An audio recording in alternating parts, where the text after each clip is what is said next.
Donc moi-même présent, Jacques, Présent. Dominique Saldo, Présent. Etty Rodriguez, Luc Clavier, Présent. Marilyn Boulet donne procuration à Jacques Defray, Michel Jackson, Présent. Catherine, Simone Bastard, Présente. Dominique Toulon me donne procuration, Gérard Philly donne procuration à monsieur Michel Jackson, Annie Griseimer, Pascal Herbelin a donné procuration à Annick, Christophe Azema, Présent. Valérie, Présente. Charles Gachet a donné procuration à Luc, Paul Davin, Présente. Barbara a donné procuration à Nadia, hein, c'est ça. Éric Darry a donné procuration à Jean-François Verrier, présent donc. Aurélie, Présente. Émilie a donné procuration à Aurélie. Audrey Leso va pas tarder d'arriver, elle est sur son lieu professionnel. Emmanuel Salmazo a donné procuration à Paul. Nadia est présente. Serge, présent. Et Brigitte Dahan a donné procuration à Dominique Savio. Voilà, donc on peut démarrer. Je vous fais passer la liste pour émarger. Non. La liste, elle circule. Ah, elle circule déjà? Oui, il y a deux listes. Ah, Les présentes et puis la liste des Voilà. Donc, secrétaire de séance, ce sera Catherine. Et donc, on démarre. Tout le monde est prêt? Non, ça mélange les pinceaux. Voilà, ça c'est les varges.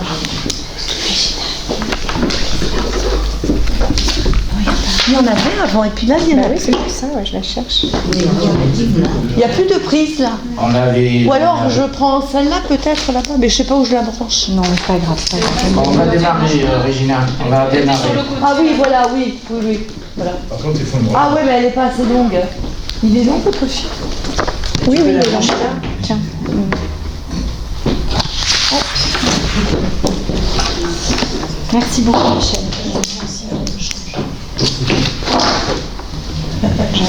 Pourquoi je la fais mis? Attends. Oh putain, pourquoi C'est trop juste. Ça va là? Il est plus là. Déplacez-vous de l'autre côté. Il faut qu'on avance. Allez. Bah oui, mais mettre Attendez, pourquoi vous en avez deux? Pourquoi vous en avez deux? Non. Là, c'est celle-là qu'il faut signer. Voilà. Ça, c'est à vous pour signer. Donc, c'est vous. Oui. Allez, c'est parti. Voilà.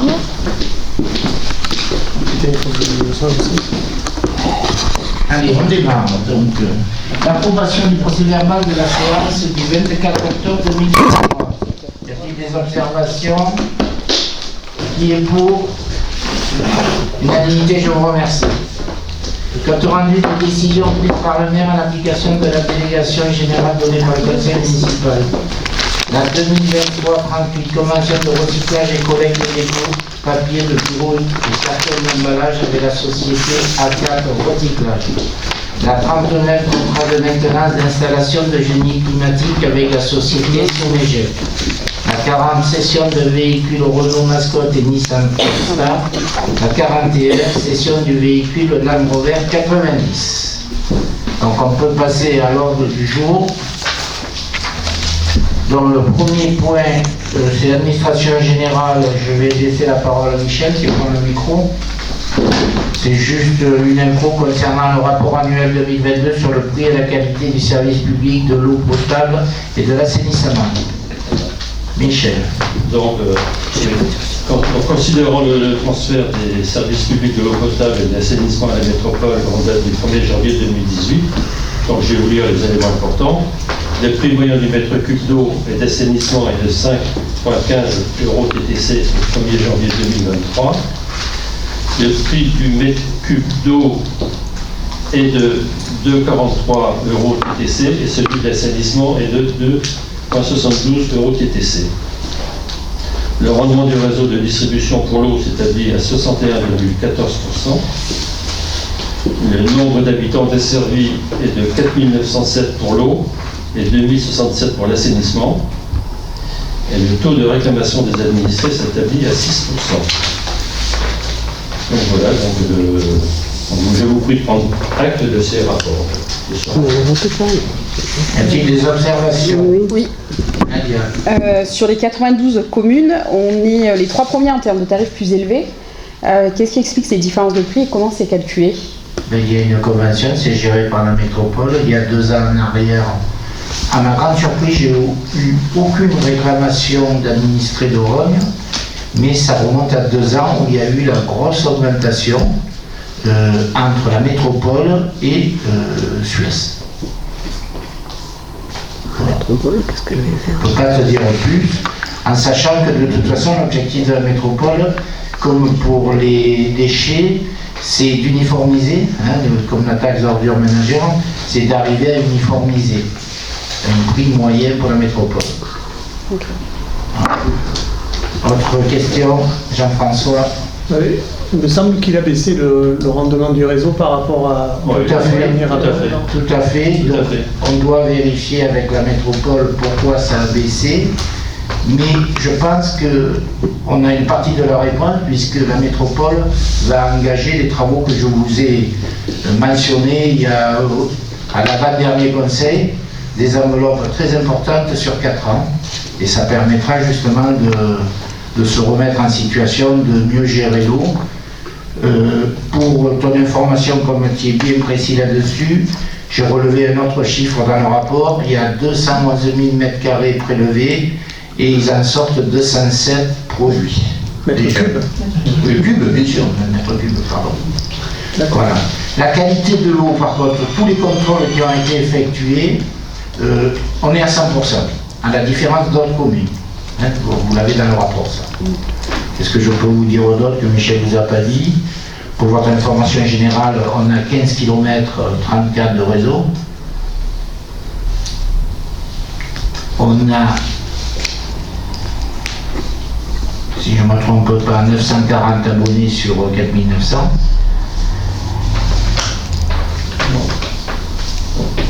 Et qu'est-ce qu'on a d'autre? Taux d'impayé 1,18%, tu nous as pas dit, Michel? Non. Et on a également 11 km 19 de kilomètres d'eau usée,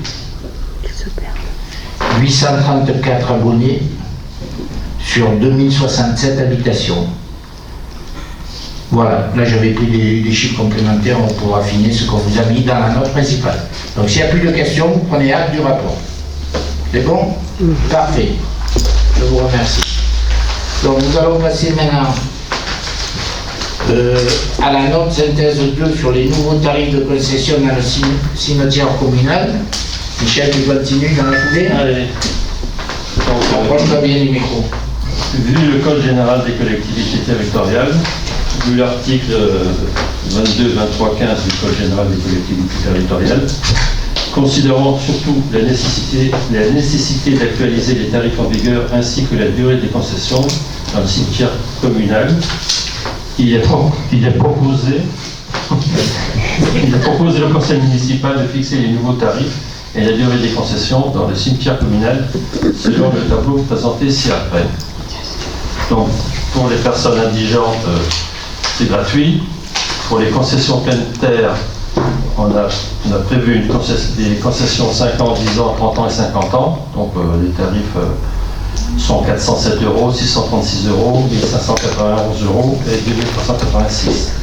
Après, les tarifs sont déduits de la surface occupée au sol.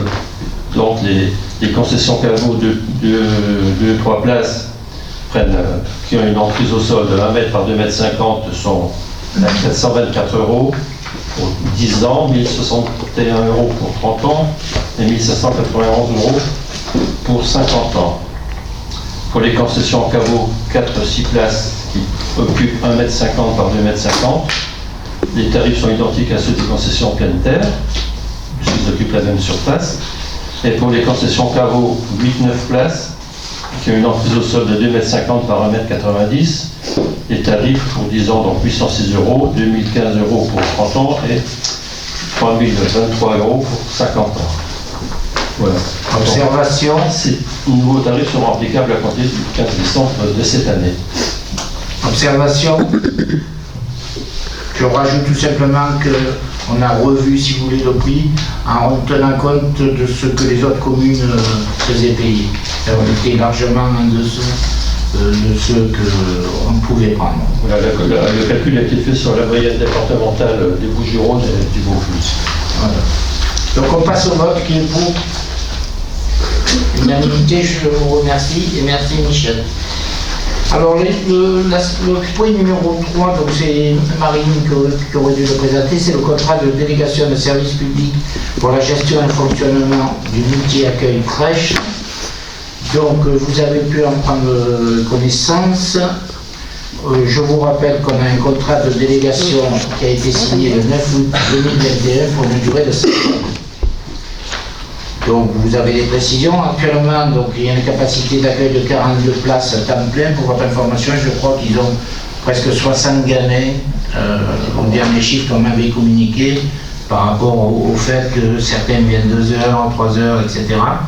Et il n'y a pas de liste d'attente. Il faut le noter. Il y avait une personne qui est venue me voir il y a un mois qui avait besoin des 4 jours ou 5 jours. Elle a pu obtenir 4 jours sur 5. Donc il n'y a pas de liste d'attente à la différence des 2 dernières années, donc c'est un point positif.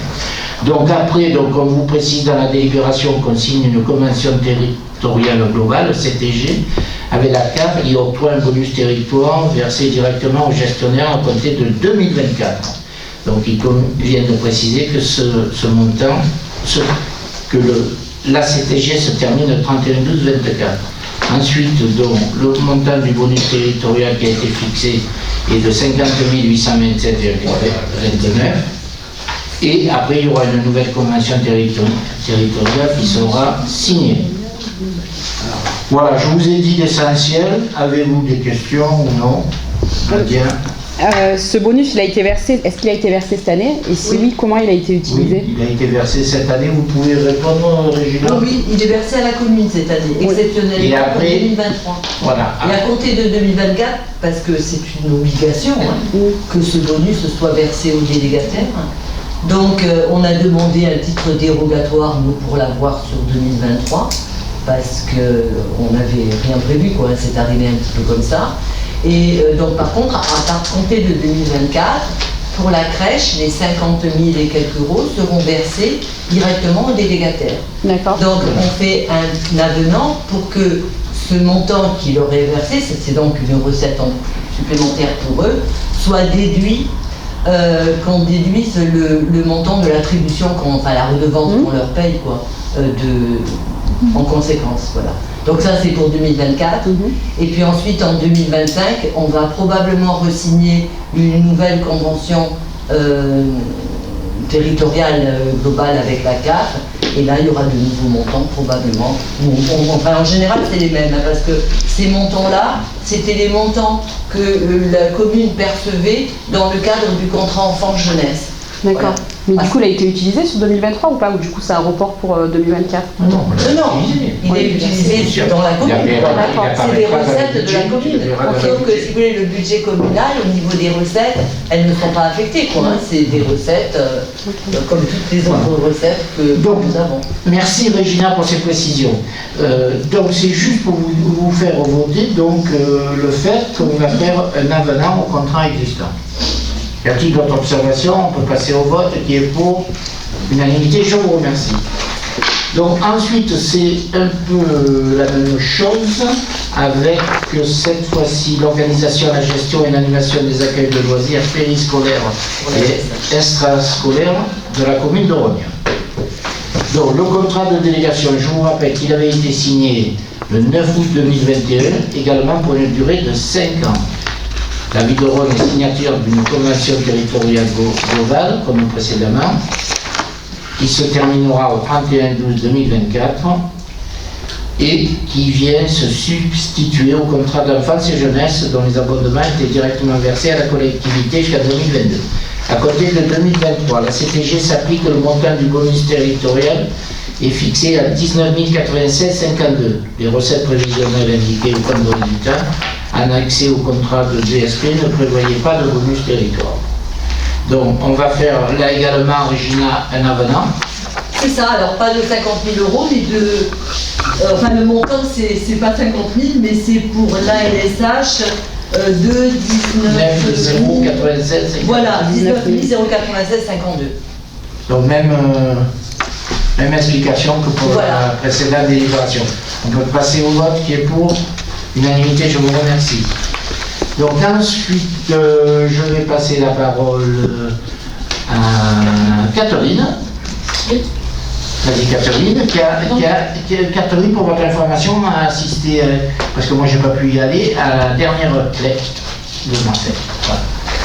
Donc il s'agit d'approuver l'avenant numéro 1 à la convention de dette récupérable relative aux compétences qui ont été transférées au 1er janvier 2023 contre la métropole Aix-Marseille-Provence et la commune. Donc cette convention, comme il est mentionné, à partir du 1er janvier 2023, la métropole ne sera plus compétente en matière de DECI, donc défense extérieure contre l'incendie, et donc également ne sera plus compétente au niveau des parcs et aires de stationnement qui n'ont pas été retenus par la métropole d'intérêt métropolitain. Donc ces compétences sont donc restituées à la commune de Rognes. Et cet avenant redéfinit les dettes supportées par la commune une fois ce transfert réalisé.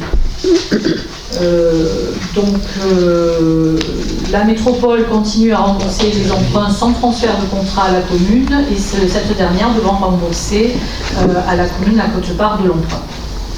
Donc il vous est proposé d'approuver cet avenant et de réviser donc par le présent avenant la convention d'encours de dette récupérable à compter du 1er janvier 2023, donc date du transfert de compétences.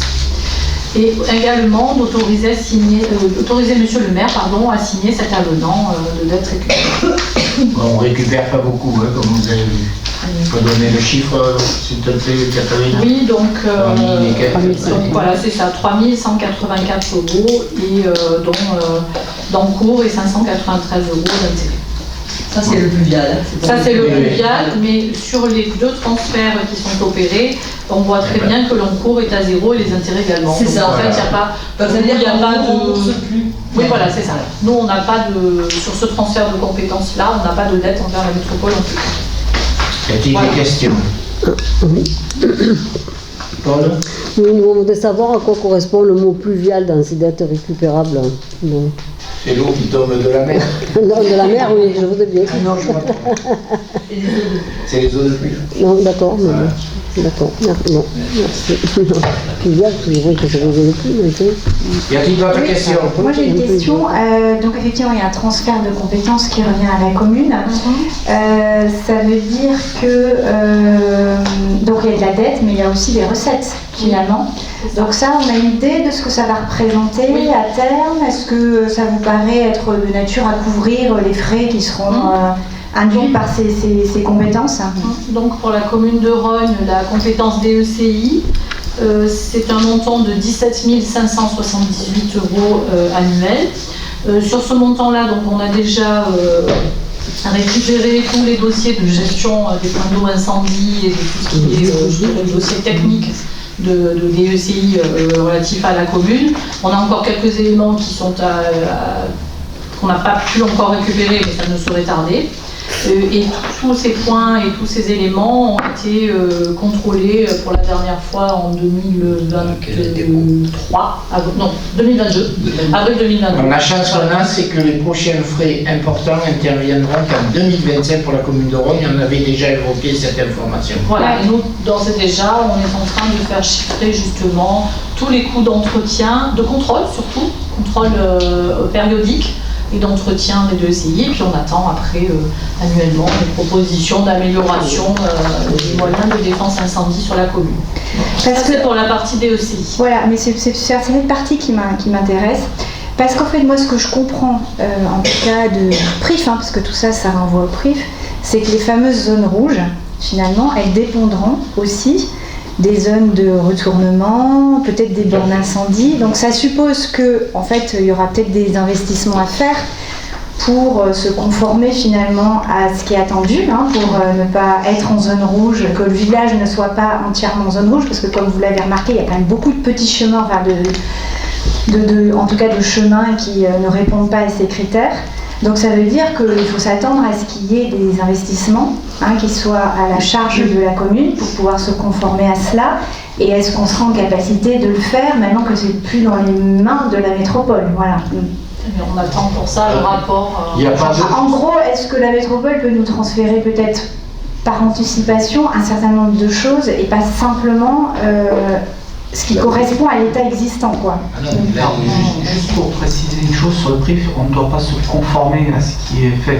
C'est un état des lieux qui est fait. Après, à la commune et aux communes de développer plus ou moins leur lutte contre l'incendie. Mais on n'a aucune obligation à faire disparaître les zones rouges. On a obligation à combattre globalement les incendies sur notre commune, chose qui est quasiment impossible avec toute la forêt que l'on a. Mais ce que je veux dire, on n'a pas d'obligation par la loi de devoir faire disparaître. Non, mais quand je dis se conformer, ça veut dire que effectivement, ça veut dire que les zones rouges sont conditionnées. Enfin, la sortie des zones rouges sont conditionnées à un certain nombre de critères, et ces critères, ils nécessitent investissement. Voilà. Donc alors, effectivement, c'est quoi la stratégie de la commune? Soit c'est que toute la commune soit en zone rouge, mais je ne pense pas que ce soit votre stratégie. Voilà. Oui, je vais résumer parce que c'est pas l'objet de la... Si, c'est l'objet, c'est l'investissement. Je vais vous rassurer, parce que j'avais dit que normalement on devait recevoir les conclusions en novembre. Ouais. C'est encore décalé. Ce sera peut-être en février. Donc attendons d'avoir le rapport et les recommandations, voir ce qu'on peut corriger immédiatement, on le fera, et voir ce qu'on ne pourra pas corriger s'il y a des montants très importants. Mais je suis incapable de te le dire aujourd'hui. Il y a quelques points, et ça va bien se passer. En fait, on voit les chemins. Il suffit de regarder nos chemins, Valcro, etc. Je ne les connais pas tous, ces chemins. Mais si, on les connaît. On voit bien que c'est compliqué pour un camion de pompiers de se retourner. On a 3 ou 4 points compliqués pour toute la commune. C'est vrai? Pas plus que ça?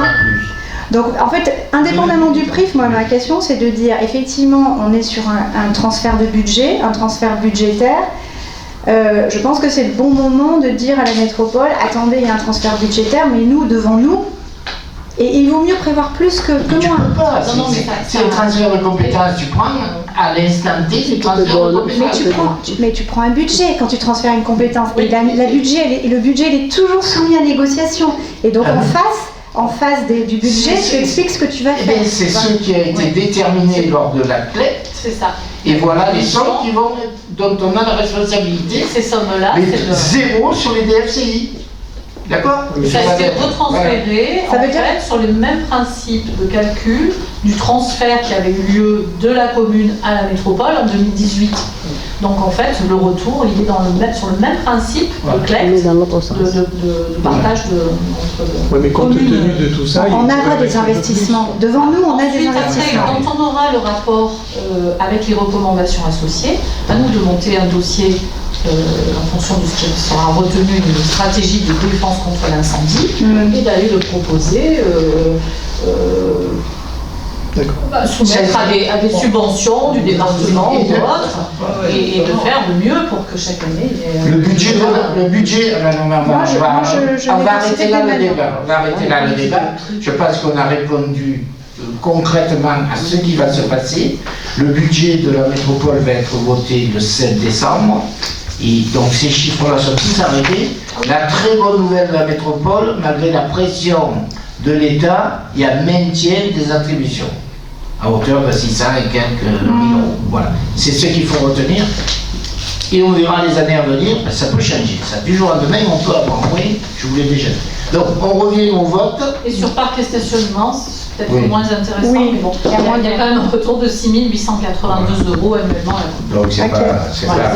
c'est pas des sommes importantes. d'entretenir. Moi, j'aurais pas fait ça. Donc, il est proposé au conseil municipal, Mais tu maintenant. dis la conclusion. Oui.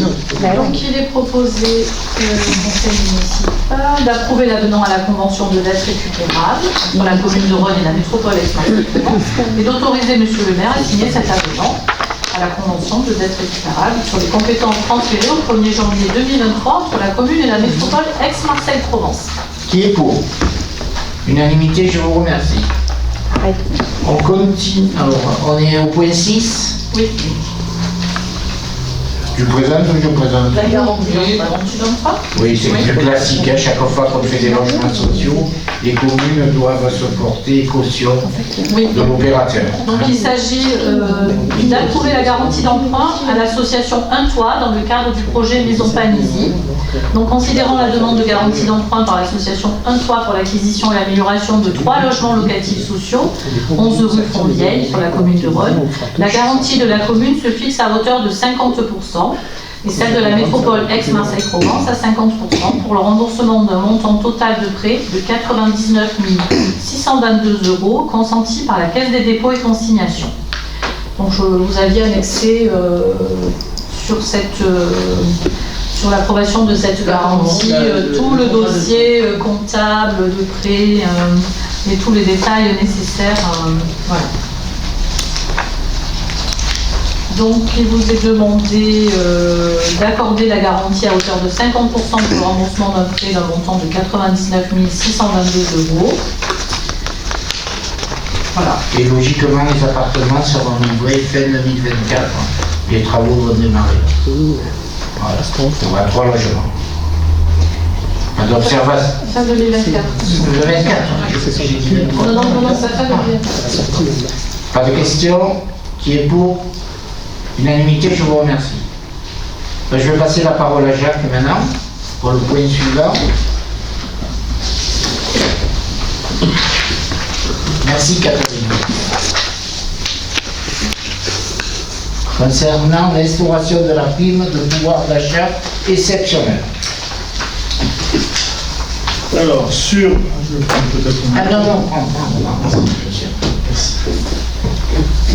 Sur rapport de Monsieur le maire, vu le Code général des collectivités territoriales, vu le Code général de la fonction publique, vu le décret 23006 du 31 octobre 2023 portant création d'une prime de pouvoir d'achat exceptionnelle pour certains agents publics de la fonction publique territoriale, vu l'avis du comité social territorial en date du 11 octobre 2023. Monsieur le maire rappelle à l'Assemblée, en application du décret 2023-1006 du 31 octobre 2023, le conseil municipal peut instaurer par délibération la prime de pouvoir d'achat exceptionnelle applicable à certains agents publics territoriaux. L'objet de cette prime est de soutenir le pouvoir d'achat des agents publics compte tenu du contexte d'inflation.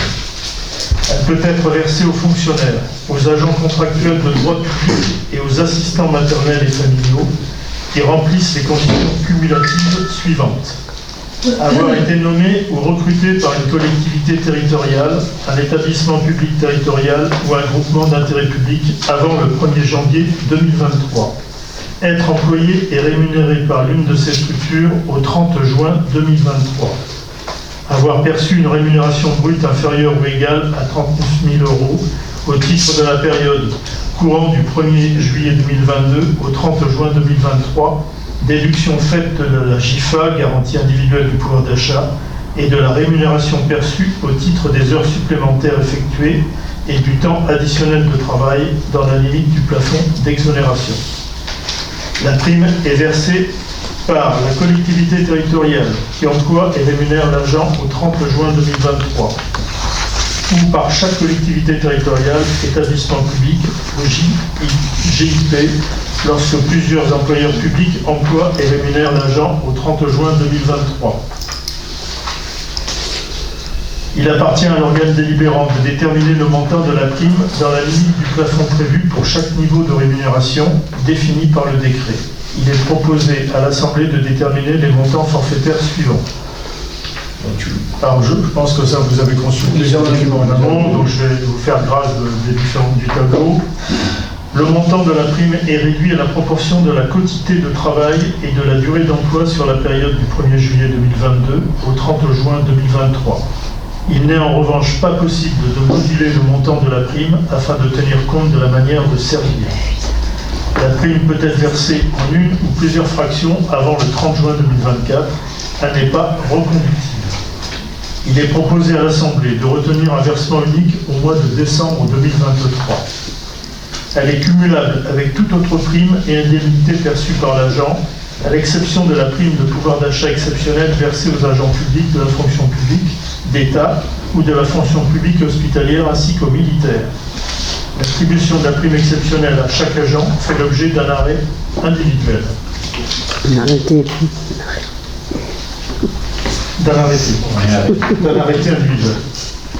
L'Assemblée délibérante, après avoir délibéré, décide d'instaurer la prime de pouvoir d'achat exceptionnelle pour les agents publics éligibles, de déterminer les montants forfaitaires suivants dont vous avez pris connaissance, de prévoir un versement unique au mois de décembre 2023, d'inscrire les crédits correspondants au budget, d'autoriser le maire à prendre et à signer les arrêtés individuels conformément aux modalités définies par la présente délibération.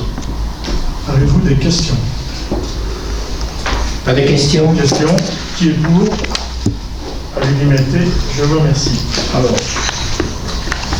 moi je voulais juste préciser que on a décidé de faire ça immédiatement parce que je considère qu'on vient de passer une excellente année de coopération, de travail en commun entre les élus et le personnel. Voilà. Donc on passe la parole à Catherine. Une modification de crédit. Oui, donc en rapport avec la délibération précédente, une modification de crédit, donc c'est la deuxième sur le budget 2023. Donc il est proposé d'opérer une augmentation de crédit sur la section de fonctionnement qui s'équilibre en recettes et en dépenses à un montant de 27 000 €. Donc en section de fonctionnement, une recette nouvelle d'un montant de 27 000 € concernant le chapitre 74, dotation, subventions et participation, et plus précisément l'article 74-88, autres attributions et participations. Il s'agit de l'attribution du filet inflation pour un montant de 27 000 €. Et pour ce qui concerne les dépenses de la section de fonctionnement au chapitre 12, l'article 64-118, autre indemnité pour un montant de 27 000 € qui concerne la prime de pouvoir d'achat exceptionnelle forfaitaire qui vient d'être instaurée dans cette même séance. Cette dépense n'ayant pas été prévue sur le budget 2023 de la commune, le conseil municipal l'instaure en application du décret 2023-1006 du 31 octobre 2023 portant création de la prime du pouvoir d'achat exceptionnel pour les agents de la fonction publique territoriale. Donc il vous est proposé d'adopter la décision modificative de crédit numéro 2 pour l'exercice 2023, votée par chapitre en section de fonctionnement, et l'annexe budgétaire DM numéro 2 était joint à votre convocation. Il y a des questions? Oui, c'est ça. Juste pourquoi vous ne mettez pas les 20 000 et 19 000 € là, de 2023 par rapport à ce que vous avez dit tout à l'heure dans ces DM? Excusez-moi, je ne comprends plus, j'ai pas... L'argent, le bonus que vous avez perçu, dont vous nous avez parlé tout à l'heure. Oui, le bonus c'est déjà fait. Oui. Ah oui, c'est déjà fait. C'est déjà inscrit au budget. Oui. Cette somme n'était pas prévue au budget puisque c'est arrivé le 30 octobre. Non, mais là, justement, en fait, des décisions modificatives, vous auriez peut-être pu l'inclure là-dedans, enfin, je sais pas. Non, mais tout à l'heure, on a voté l'avenant pour 2024, Jean-François. Oui, mais il y avait un truc qui disait qu'en 2023, non, mais ça fonctionnait déjà comme ça auparavant. La somme qui était perçue, versée à la commune et reversée à la DSP, aux délégataires, c'était déjà comme ça depuis une année précédente. Oui, c'est pas nouveau. Voilà. Donc c'est toujours prévu en recette de la commune et après en sortie vers la DSP. Voilà. C'est en 2024, ça change. Qui est pour? Qui est pour? Unanimité, je vous remercie. Merci Catherine. On repasse la parole à Jacques. Je vais être de nouveau assez bavard, je vous prie de m'en excuser. Donc, adhésion au dispositif de signalement des actes de violence, de discrimination, de harcèlement et d'agissement sexiste proposé par le Centre de gestion des Bouches-du-Rhône. Approbation de la convention d'adhésion avec le Centre départemental de gestion 13. Monsieur le maire rappelle à l'Assemblée la loi 2019-828 du 6 août 2019 de transformation de la fonction publique, TFP, a créé un nouvel article 6 quater A dans la loi numéro 83-634 fixant les droits et obligations des fonctionnaires qui prévoit pour les employeurs des 3 versants de la fonction publique l'obligation d'instaurer un dispositif de signalement des actes de violence, de discrimination, de harcèlement et d'agissement sexiste au sein des collectifs de travail. Ce dispositif est désormais codifié à l'article L135-6 du Code général de la fonction publique et le décret 2020-256 du 13 mars 2020 précise les mesures à mettre en œuvre par les employeurs publics. La loi précitée crée également un nouvel article 26-2 dans la loi 84-53 relative au statut de la fonction publique territoriale qui indique que les centres de gestion mettent en place pour le compte des collectivités territoriales et de leur établissement public qui en font la demande le dispositif de signalement prévu à l'article 6 quater A de la loi 83-634 du 13 juillet 1983 précité. Le Centre de gestion de la fonction publique territoriale des Bouches-du-Rhône propose une nouvelle prestation pour la mise en place de ce dispositif obligatoire. Il a choisi d'externaliser sa mise en œuvre par l'intermédiaire d'un marché public attribué à un prestataire extérieur spécialisé, le cabinet d'avocats Allo Discrim. Ce marché est conclu pour une durée de 2 ans, du 21 juin 2023 au 20 juin 2025, renouvelable pour une année maximum jusqu'au 20 juin 2026. Les collectivités et établissements publics qui le demandent peuvent adhérer au dispositif qui comprend les composantes ci-après telles que prévues par le décret précité. Une procédure de recueil des signalements effectués par les agents s'estimant victimes ou témoins de tels actes ou agissements. Une procédure d'orientation des agents s'estimant victimes de tels actes ou agissements vers les services et professionnels compétents chargés de leur accompagnement et de leur soutien. Une procédure d'orientation des agents s'estimant victimes ou témoins de tels actes ou agissements vers les autorités compétentes pour perdre toute mesure de protection fonctionnelle appropriée. Cette adhésion permet à la collectivité de reprendre nos obligations fixées par le décret numéro 2026-256 et de bénéficier des services suivants.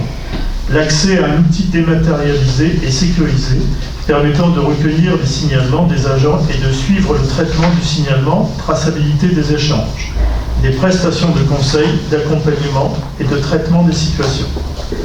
Pour les collectivités affiliées qui adhèrent au dispositif, la participation annuelle aux frais de gestion de cette nouvelle mission est contenue dans la cotisation additionnelle due au CDG 13. En cas de signalement via la plateforme, la collectivité devra s'acquitter auprès du titulaire Allo Discrim en charge de l'orientation et de l'accompagnement des agents, du coût des prestations délivrées. Un certificat d'adhésion tripartite, CDG 13, bénéficiaire et prestataire, précisera le coût unitaire de chaque prestation. La collectivité se réserve le droit, au cas par cas, de traiter le signalement en interne, notamment si une enquête administrative s'avère nécessaire. L'accès à la plateforme et le pilotage du dispositif sont assurés par le CDG 13 en lien avec le prestataire. L'adhésion au dispositif se matérialise par la signature d'une convention d'adhésion bipartite avec le CDG 13 qui définit les modalités de mise en œuvre, la durée, les droits et obligations de chacune des parties, les mesures de protection des données personnelles, ainsi que les modalités de résiliation, et d'un certificat d'adhésion tripartite, CDG bénéficiaire et prestataire, qui fixe les conditions de mise en œuvre de l'accompagnement des agents et des employeurs, le cas échéant. La durée de la convention ne peut excéder la durée du marché. Le Conseil, après avoir délibéré, vu le Code général de la fonction publique et notamment son article L135-6, vu le Code du travail, vu la loi numéro 2019-828 du 6 août 2019 de transformation de la fonction publique, vu le décret 2020-256 du 13 mars 2020 relatif au dispositif de signalement des actes de violence, de discrimination, de harcèlement et d'agissement sexiste dans la fonction publique, Vu la délibération 45-23 du Conseil d'administration du CDG 13 en date du 20 juin 2023, relative à l'instauration d'un dispositif de signalement des actes de violence, de discrimination, de harcèlement et d'agissement sexiste pour les collectivités et établissements publics du département. Vu l'information du comité social territorial en date du 11 octobre 2023, vu l'exposé du maire, de son représentant, considérant l'intérêt pour la commune d'adhérer au dispositif susvisé pour le compte de ses agents, décide d'adhérer au dispositif susvisé à compter de la date de la signature de la convention d'adhésion, d'approuver la convention d'adhésion avec le CDG 13 et d'autoriser le maire à la signer. D'autoriser le maire à signer tous les documents utiles à l'adhésion et à son exécution, de dire que les dépenses inhérentes à la mise en œuvre de la présente délibération seront imputées sur le budget de l'exercice correspondant. Avez-vous des questions? Le temps que je reprenne mon souffle. Donc là, je me réfère au document plus loin, hein, où les prix, parce que là, dans ce que tu nous as lu, effectivement, il n'y a aucune mention de ce que ça va coûter finalement à la commune. Vous avez consulté, je pense, en amont les documents. Voilà. Donc nous, on rentre quoi? On rentre donc, alors parce qu'il est mentionné, apparemment je comprends qu'il y a une cotisation additionnelle et ensuite là-dessus il y a une participation annuelle. Alors en gros ça revient à combien pour la commune? Je parle sous le contrôle de Régina. À ma connaissance, il n'y a pas de coût additionnel au niveau de la cotisation puisque nous avons moins de 350 agents. Voilà. Mais il y a une cotisation additionnelle. Ça veut dire quoi? Parce qu'il il est dit inclus dans la cotisation additionnelle. Ça sous-entend qu'il y a une cotisation. Oui, il y a une cotisation. De combien? C'est la cotisation au CDG 13. Oui, c'est notre cotisation au CDG 13 qui est aux alentours de 11 000. Ah oui, d'accord. Au CDG 13. Et le fait d'adhérer à cette... Comme il y a moins de 350 agents, effectivement, on est exonéré de la participation financière. Voilà. D'accord. C'est très clair. Merci. Qui est pour? Bah oui. À l'unanimité, je vous remercie. Mais ce soir, j'ai pas trop travaillé, c'est bien. Je passe la parole à Luc, avec le micro.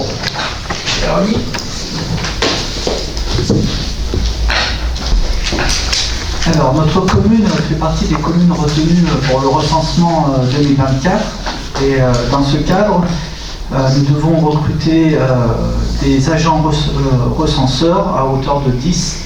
Et c'est l'objet de cette note.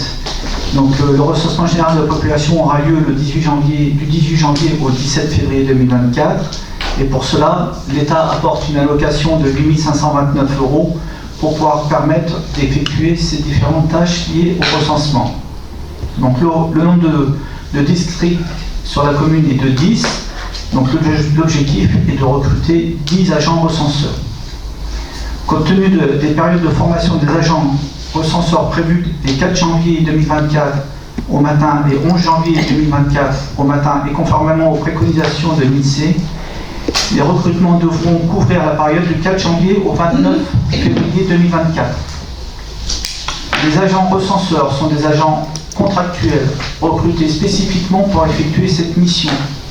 Sans candidature d'agents recenseurs contractuels, les personnels territoriaux seront mobilisés pour la collecte du recensement 2024. Le détail de la rémunération des agents recenseurs se décomposera de la manière suivante.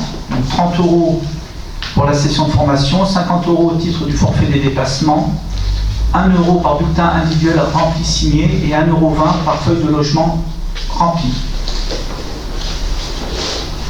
Il vous est demandé de vous prononcer sur le recrutement de ces 10 agents recenseurs contractuels selon les modalités de paiement subvisées, d'une part, et d'autre part, en l'absence de candidats d'agents recenseurs contractuels, des agents communaux seront mobilisés pour la réalisation du recensement. Ces agents communaux seront payés en heures complémentaires ou supplémentaires, correspondant au montant équivalent aux déplacements et formations accomplies, et bulletins et feuilles complétés.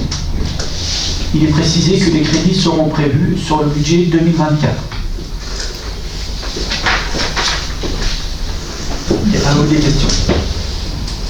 Non. Merci. Donc on passe au vote. Êtes-vous pour? à l'humanité. Merci.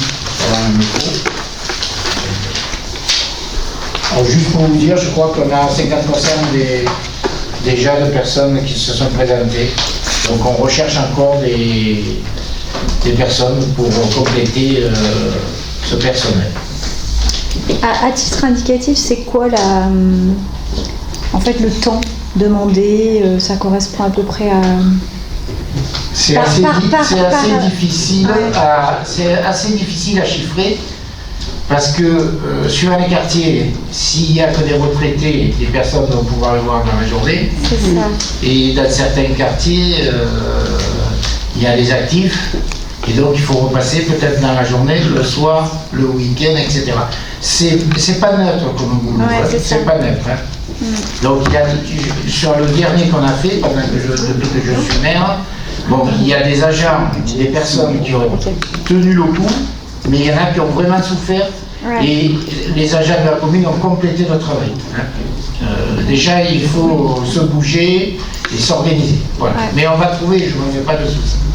Donc, on va pouvoir passer maintenant aux questions. Donc, merci d'avoir respecté les horaires, cette fois-ci, les tenues. J'apprécie. Alors, qui commence? Je sais pas, hein, allez-y. Bon, de toute façon, il y en a une et puis il y a que déjà. Ouais, il y en a une qu'on va entendre. La carte de l'ARCEP, autorité de régulation des communications électroniques, des postes et de la distribution de la presse, sur le déploiement de la fibre optique fait apparaître des disparités de couverture sur notre commune. Pouvez-vous nous indiquer où en est le déploiement de la fibre optique sur Rhône? Quels sont les points de blocage existants et les actions mises en place par la mairie pour les solutionner? Quelles sont les informations dont vous disposez en termes de délai et de déploiement? On est toujours privé d'informations, je dirais, de Orange. Et c'est confirmé par une revue qu'on reçoit où le déploiement de la fibre doit être encore amélioré. C'est pas que dans les Bouches-du-Rhône, c'est de partout. Et ça figure parmi les grands titres de la semaine. Par contre, on peut noter une amélioration, vous avez dû le voir. Si vous avez emprunté la route de Saint-Estève-Janson, ils ont de Saint-Estève jusque pratiquement un peu plus loin que la ferme de Valfer, ils ont déjà tiré la fibre. Et ils vont continuer. Michel, il y a un panneau qui l'indique, ils tirent la fibre, donc le Saint-Estève-Janson, la route entière va être faite. Après, quel est le délai, je ne sais pas.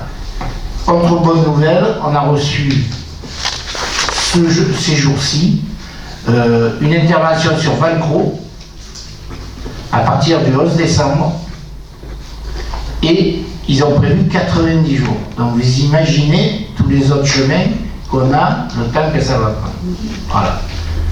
Ça avance. Malheureusement, c'est très compliqué d'avoir des renseignements, vu qu'elle a appelé plusieurs fois. Et c'est un peu dommage qu'on n'ait pas les renseignements. Par contre, les usagers peuvent surveiller l'avancement du passage de la fibre, s'ils sont le chemin des Garrigues, s'ils sont au de la Metz, etc. On peut le suivre, ça. Voilà. Deuxième question. Bah, il y en a une qu'on peut éliminer, non, peut-être? Tu nous as répondu tout à l'heure sur le PRIF. Voilà, je vous ai répondu. Donc, Daniel a eu notre correspondante il y a 3-4 jours qui lui a confirmé que si en février, peut-être qu'on recevra en février, c'est pas du tout certain encore. Voilà. Bon. Donc, c'est pas la peine qu'on la pose? Non, c'est bon, j'ai répondu. Qui se presse pas trop.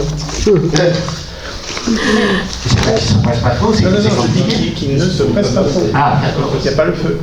Non, mais c'est comme la fibre. Ah non, c'est pas pareil. Il y avait une troisième question. Oui, non. Lors du conseil municipal du 23 mai dernier, nous avons élu M. Tasser comme référent déontologue pour notre commune. Le règlement détaillant les modalités de saisine, d'examen et de conditions dans lesquelles les avis sont rendus n'avait pas encore été élaboré. Cette procédure a-t-elle été finalisée? Le cas échéant, où peut-on la trouver? Pouvez-vous également porter à notre connaissance si M. Tasser a déjà été saisi sur quel sujet et par qui? Donc M. Tasser a reçu un élu présent dans la salle à ce sujet. Je n'ai pas eu de retour des points évoqués. Je pense que c'était principalement sur la mise en place de cette mesure. Et pour retrouver le rôle de M. Tasser, le conciliateur, il faut regarder le décret, quoi. On n'a pas de cas précis encore. 0 cas ont été analysés. Troisième question. Je la passe. Vas-y. Il y a encore une. Le parc Il y urbain. avait 4 questions. C'est bon ? Le parc urbain de Versailles profite depuis plusieurs semaines aux Rhôniens. Il est malgré tout dommage que le bâtiment des services techniques Buvette n'ait pas fait l'objet d'une mise en valeur pour une intégration plus harmonieuse. Pendant le comité de pilotage du projet, il avait été évoqué d'associer les élèves du collège à la réalisation d'une fresque sur une partie du mur et bardage de bois sur l'autre. Quel aménagement envisagez-vous pour améliorer l'esthétique de ce bâtiment ? Alors, on a fini la première phase, qui s'est bien terminée. On vous donnera les chiffres définitifs. On est pratiquement dans le budget qui était prévu. Il y a encore des factures à régler. Il est prévu, concernant les services, les bâtiments des services techniques, une réflexion, mais qui ne rentrait pas dans le cadre du projet. Ce sera fait à travers des demandes de subvention, en fonction des projets que nous avons, c'est qu'on intégrera 2024, 2025, on va voir ça en fonction des ressources que nous aurons. Et on fera également du travail en régie, Régina, pour ça. Voilà. Le travail en régie, ça fait deux ans qu'on l'a mis en place et ça nous permet quand même financièrement un bonus vraiment pas neutre dans le budget. C'est que vous m'avez dit dans les 80 000 euros cette année. Cette année, 70 000. 70 000 cette année. Donc c'est une recette qu'on se crée en faisant bosser nos agents, quoi.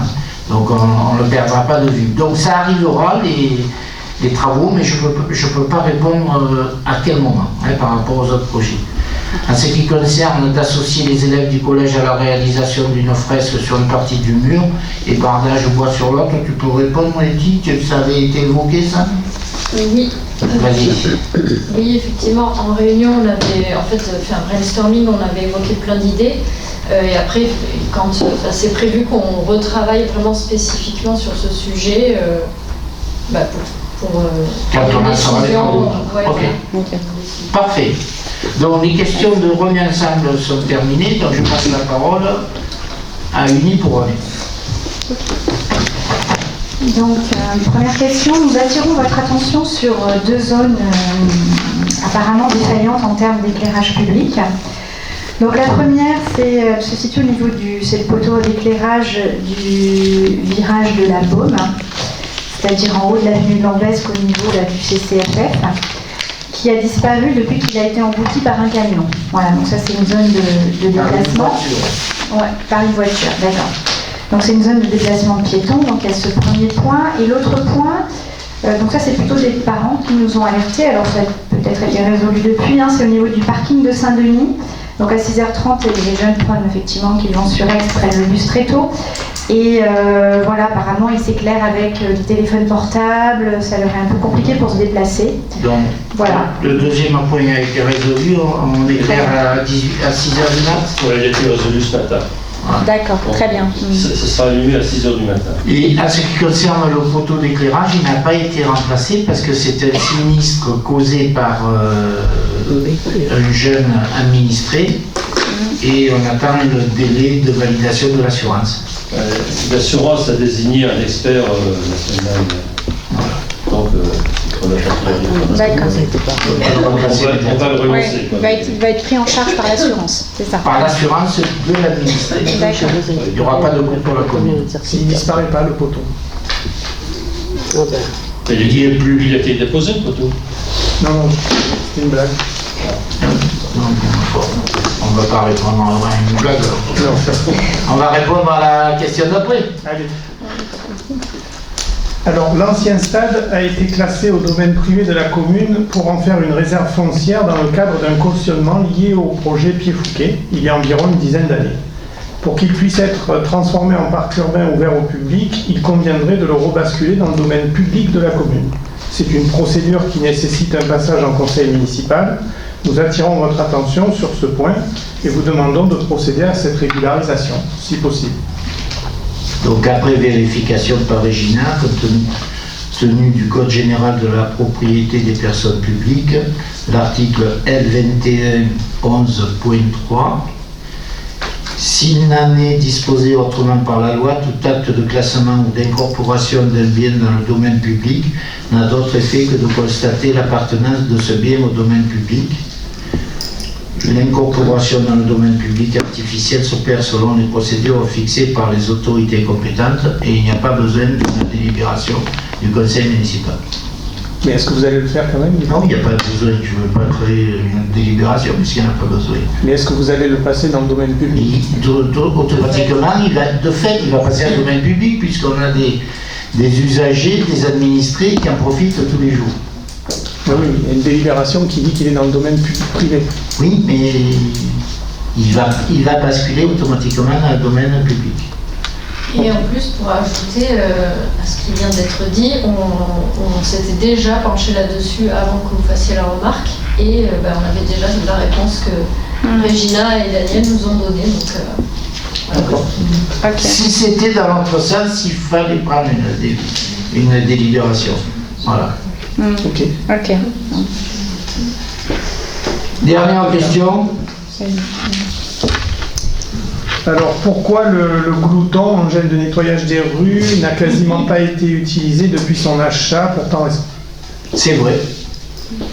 On s'est concentré principalement sur le nettoyage des rues, sur le nettoyage de toutes les poubelles sur l'extérieur du village. Il ne passe pas un jour sans qu'on soit obligé d'y aller. Mais le glouton va réapparaître. Voilà. Donc je prendrai la photo quand il va réapparaître.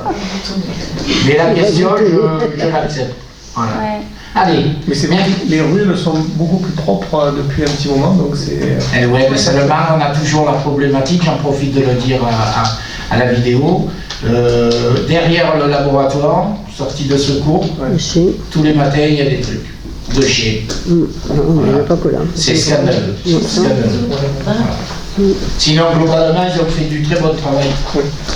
Et la dernière personne qu'on a embauchée fait l'unanimité aussi, Monsieur Cour. Alors, je vais vous donner quelques informations. Je vous remercie déjà de la bonne tenue de ce conseil municipal. On progresse. Alors, bon, on est en fin d'année, je vous ai dit que 2023, ça a été globalement une belle année.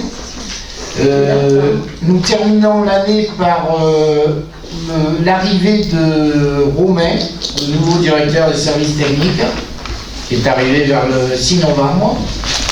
Il va y avoir 2 mois pour lui pour prendre la température des services techniques et en début d'année, très certainement, ils vont nous proposer peut-être des modifications d'organigramme. Il arrive de Saint-Martin-de-Crau, donc il arrive avec des idées et globalement ça se passe très bien avec l'adjoint service technique Stéphane et avec les agents de service technique vu les remontées que j'ai. Donc bon démarrage Romain si tu regardes le conseil. Ensuite, bon, on avait dit l'autre fois, maintenant c'est effectif, on a bien reçu le diplôme pour le parc, hein. Voilà. Ensuite, après, il n'y a que des choses comme bien marché. La fête de la cour, je ne sais plus quoi faire au niveau de la marche, puisqu'il y avait encore 1000 participants. Je pense que, je ne sais pas, tout marche sur tant mieux. Et tant mieux, c'est le cas de le dire, c'était une marche. Hein, voilà. Non, mais j'emporte ça. Et également, donc, la fête de la courge organisée par le comité fête s'est bien passée également. Voilà, je tenais à le signaler. Le 11 novembre, même si c'était un samedi, nous avons eu encore le plaisir d'accueillir la directrice de l'école primaire et des enfants, hein, qui ont épelé les noms. C'était un très beau moment. Et pour ceux qui sont restés au repas, ça a été un moment agréable aussi. J'en dis pas plus. Ensuite, donc, le tiers-lieu a démarré. Je vous invite à y aller le 14 décembre. Il y a un atelier participatif. On a besoin d'accompagner Joanne, c'est Joanne, pour que ça prenne un peu plus vite que le démarrage. Sur le pur thème, sur coworking. Sur coworking, ok. Ensuite, le 23 novembre, on a eu au niveau de l'école primaire les premières impressions ou demandes des enfants concernant la cour. C'est pas mal. Bon, il ne faudra pas confondre cours de récréation et parc d'enfants. Mais si vous voulez, que ce soit les parents d'élèves, que ce soit les professeurs et bien entendu les enfants, ça avance dans le sens et une prochaine réunion aura lieu en début d'année. Ensuite, je voulais vous donner comme information qu'au niveau du CCAS, l'étape revient, le CHRS, en la personne de Madame Peraldi. Ensuite, nous avons créé un 4e bureau pour les votes. Nous avons 4109 électeurs, donc une croissance, plus 37 Européens qui pourront bien entendu voter l'année prochaine, donc ce qui fait un total à ce jour de 4146. Comme je vous ai dit, 2023 s'est globalement bien passé, et en termes budgétaires, on devrait sortir avec un bel excédent. Je vous rappelle qu'on a eu une aide de l'État de 129 000 € et que nous n'avons plus les pénalités des logements sociaux. Donc ça... Pardon ? Oui, exonéré. Et ce soir, monsieur le sous-préfet m'a envoyé un petit message en me tenant au courant que les décrets vont sortir pour les logements sociaux et il m'a confirmé, bien entendu, ce que nous savons déjà, puisque le décret est passé début juillet. Les autres communes, ça va être très compliqué. Ils vont pratiquement, je crois, doubler. Donc à un moment donné, les maires vont monter au créneau. C'est une des dernières discussions qu'on a eues avec le maire de Millet, qui est le président des maires des Bouches-du-Rhône. Ça ne peut plus continuer comme ça, quoi. Ensuite, je vous confirme les dates du PLUI qu'on a reçu ce jour. L'enquête publique va démarrer le 20 février, se terminera le 4 avril, et a priori, il y aura 3 permanences du commissaire enquêteur sur la commune. C'est les premiers éléments que Daniel a reçus ce jour par téléphone. Donc, vous avez la primeur de l'information. Dans les choses qui ont bien marché, je ne veux pas oublier Octobre Rose, on en avait un peu parlé, et je ne veux pas également oublier les bras cassés. Parce que hier, mine de rien, ça a été une belle manifestation. Je tire mon chapeau à Sandrine Vatel, qui, entourée des parents d'élèves du FCPE, ont généré une ambiance très sympa. Et je pense que les 200 qu'ils étaient cette année, l'année prochaine, on va passer à 400. Vu les retours que j'ai. Donc bravo. Les commerçants se sont impliqués. Je remercie le CCS qui s'est déguisé sous le thème Le Père Noël est une ordure. Le Père Noël est une ordure, ils ont choisi ça. Ils étaient rigolos. Donc bravo Annick et bravo Paul qui a participé dans cette équipe. Ensuite, en décembre, vous avez que 12 possibilités de spectacles sur Rognes. Ça continue même en décembre. Il y a ce samedi la fête des jeux, organisée par la FR. La fête de la truffe, je vous rassure, il y a des truffes, il s'en est trouvé sur Rognes déjà. Donc je pense que le prix sera inférieur aux 2 dernières années. Et le 22, c'est le gospel ? Oui. À l'église, il faut réserver, parce qu'on va limiter par rapport aux capacités de l'église. À ceci, vous pouvez voir également sur Intramuros que toutes les cadres pratiquement organisent leur Noël à eux. En ce qui concerne la municipalité, il y a des ateliers d'écriture, des ateliers 3D cette semaine à la médiathèque. Il y a le lancement de la solidarité jouée, qui marche bien chaque année. Des mots qui font grandir. Quoi? C'est de moi qui parle. Ah d'accord. Et il y a le COFOV, pour ceux qui ont envie de terminer la soirée là-bas, qui parle de l'homme ce soir. Donc moi je voulais vous confirmer que j'ai l'impression que notre village y vit bien et il faut faire en sorte d'être à côté des associations, d'être à côté des bénévoles pour que ça continue comme ça. On a une image qui explose en ce moment, dans le bon sens. J'espère que vous allez passer une très bonne fin d'année, en famille ou là où vous voulez. Je voulais profiter pour remercier tous les agents et tous les élus pour cette magnifique année 2023 pour notre village. Voilà, je vous souhaite une bonne fin d'année. Merci. Merci.